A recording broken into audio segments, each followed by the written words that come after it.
সরকারের বয়স তো প্রায় 6 মাস হতে চলল।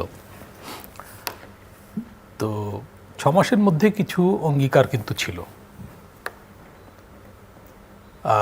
সেগুলো কতটা বাস্তবায়িত হয়েছে বা হতে যাচ্ছে সেই মূল্যায়ন তো লোকে করবে। শুধু বিরোধী দল না, সাধারণ মানুষও কিন্তু মূল্যায়ন করছে। রাস্তাঘাটে চলাচলের সময় আমরা কিন্তু শুনতে পাই। বাবুল ভাই বিপুল প্রত্যাশার কথা বললেন। বিপুল প্রত্যাশা কেন তৈরি হয়েছে এটা তো আমরা জানি।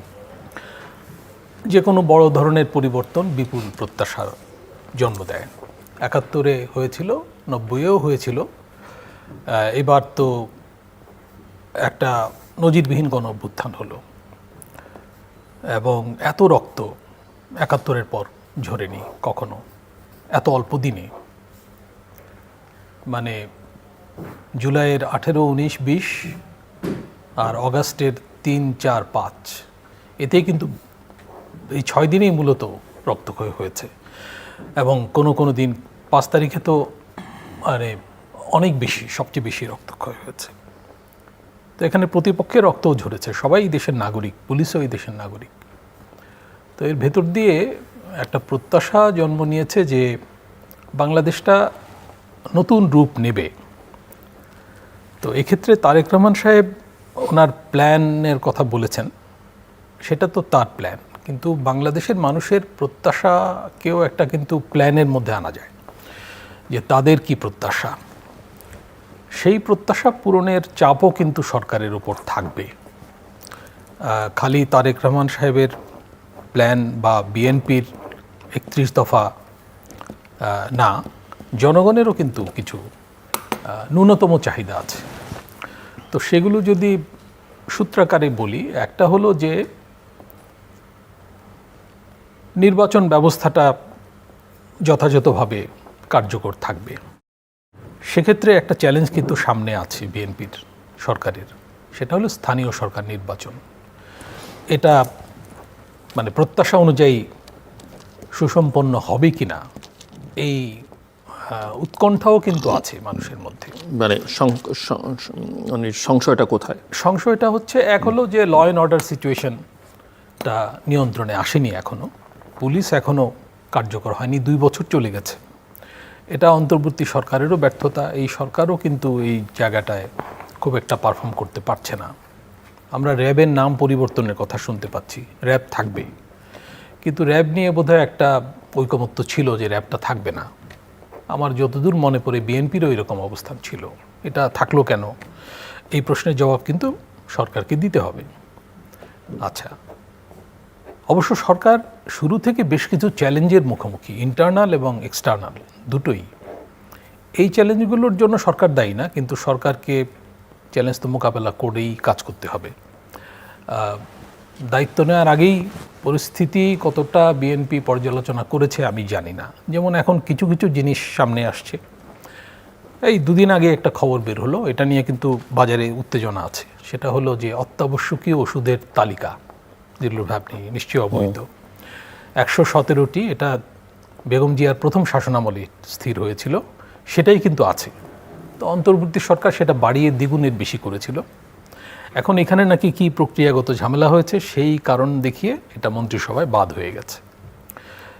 তো হতে পারে যে প্রক্রিয়াগত ঝামেলা বা আদালতের রিট আছে, কিন্তু এইসব খবরে মানুষের মধ্যে সংশয় তৈরি হয় যে সরকার কি জনকল্যাণের পথে আছে কিনা।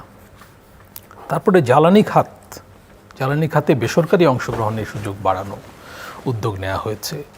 এজন্য শোনা যায়, কনস্পিরেসি থিওরি হচ্ছে যে বিপিসির চেয়ারম্যানকে এই জন্য সরিয়ে দেওয়া হয়েছে। আপনি নিশ্চয়ই ফেসবুকে দেখতে পাচ্ছেন এগুলো, বা নিউজও হয়েছে নাকি আমি জানি না।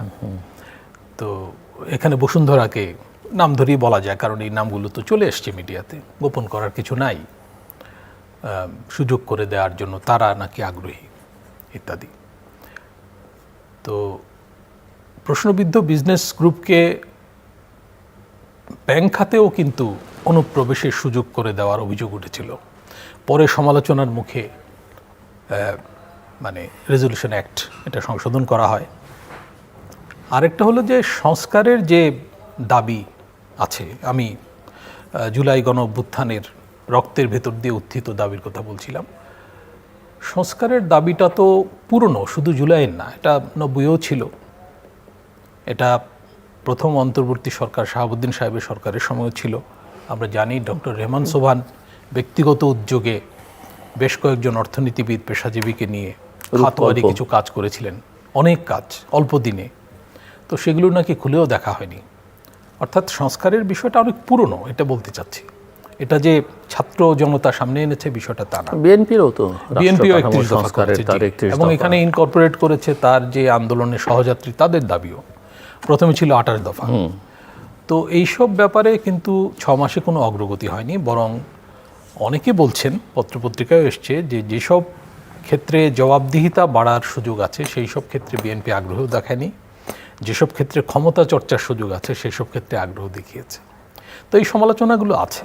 আবার এটাও ঠিক, তারেক রহমান সাহেব তার একটা ইমেজ তৈরি করতে পেরেছেন, তার যে একটু নেতিবাচক ইমেজ তো ছিল আমরা জানি, কিংবা এখানে অপপ্রচার করেও ইমেজ তৈরি করা হয়েছিল। উনি তো দীর্ঘদিন দেশে ছিলেন না এবং একতরফা প্রচারণার শিকার হয়েছেন, কোনো সন্দেহ নাই। তো সেখান থেকে উনি কিন্তু বেরিয়ে এসছেন।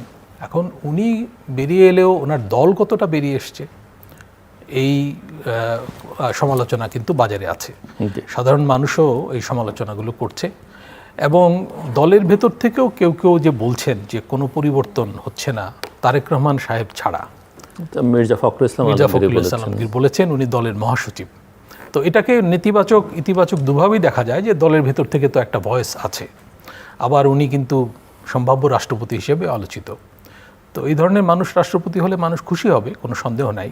কিংবা আমাদের ভারপ্রাপ্ত রাষ্ট্রপতি ওই দিন যে ফেস করেছেন একটা অপ্রীতিকর পরিস্থিতি, যেভাবে ব্রিলিয়ান্টলি উনি বলেছেন যে আবার মুক্তিযুদ্ধ করব প্রয়োজন হলে, এবং উনি এটাও বলেছেন যে এটা কোনো ডকুমেন্টারি হয়নি, তাই না? উনি মানে সরকার প্রধানের মুখের দিকে তাকিয়ে থাকেননি, উনি নিজে থেকেই বলে দিয়েছেন তাৎক্ষণিকভাবে যে এখানে আবু সাইদ নাই, বেগম জিয়া নাই, তো এটা কিসের ডকুমেন্টারি, তাই না?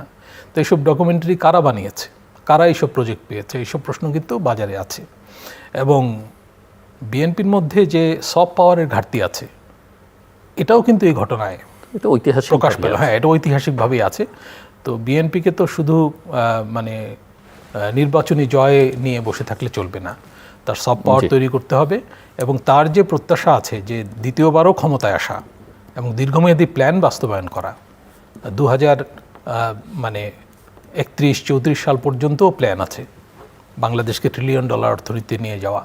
তো সেজন্য তো দীর্ঘমেয়াদী পরিকল্পনা লাগবে, এবং সেগুলো বাস্তবায়নের জন্য আবার নির্বাচনী বিজয়ের মাধ্যমে আসার। তো আমি বলতে চাই যে 6 মাস বেশি সময় না, কিন্তু 6 মাসের মধ্যে মানে পথরেখাটা পরিষ্কার করার সুযোগ আছে, এবং সেই সুযোগটা বোধহয় বিএনপি খুব একটা পায়নি, নেয়ওনি।